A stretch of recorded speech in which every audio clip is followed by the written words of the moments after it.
Tu es fatigué? Je ne devrais pas.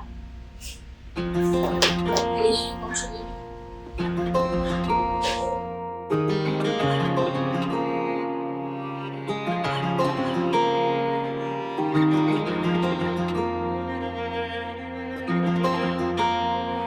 Il boit autorampant pendant la marche. C'est pourquoi il relève la tête. Là où je me trouve aujourd'hui est les résultats d'une prière. Tout ce que j'ai dans mes mains, les fruits des promesses faites hier. Je les avais toutes gravées sur une pierre et attendais patiemment pendant qu'elle marchait vers son terme. J'ai vu Dieu passer par des chemins inimaginables en utilisant des méthodes qui me semblaient minimisables. À l'image de cette pierre qui fit tomber un grand Goliath, Dieu s'est servi d'un tout petit pour accomplir l'irréalisable. J'enviais des chevaux sur lesquels les autres s'appuyaient jusqu'à comprendre que sa parole est vraie pour s'y accrocher. Quand leurs chevaux se fatiguaient, sa parole filait. Quand ils étaient pris au piège, elle nous sortait du filet. La route n'était pas sans épines, même Christ en avait sur la tête. Mais la gloire était certaine car elle était une promesse faite. Que mes yeux ont vu, mes mains ont touché. Mais il me dit que ce n'est pas tout, alors je continue de marcher. Je continue de marcher. Mes yeux ont vu, mes mains ont touché. Mais il me dit que ce n'est pas tout, alors je continue de marcher. Je continue de marcher.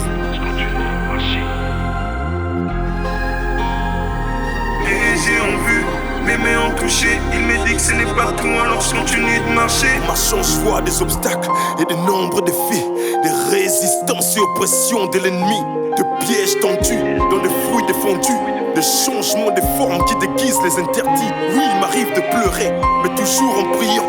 Mais face aux hommes, j'affronte tout en souriant. Les souvenirs des victoires d'hier font ma force d'aujourd'hui, renforcent ma foi pendant que je continue de marcher. Je continue de marcher.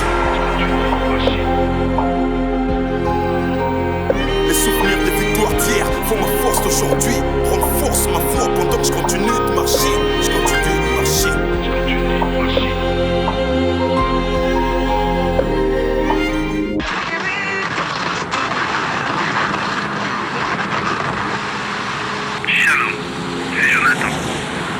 Bienvenue à Hebdo Bless, votre podcast qui vous inspire.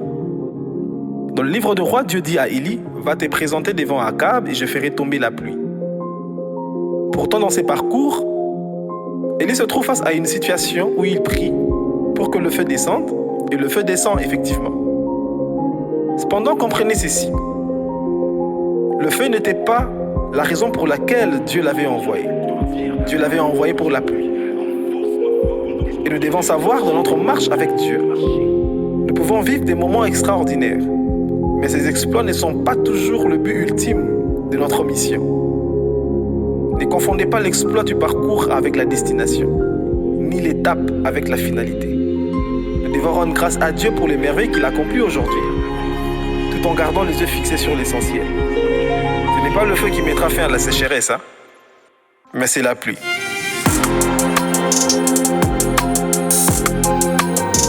Les souvenirs des victoires d'hier font ma force aujourd'hui, renforcent ma foi pendant que je continue de marcher.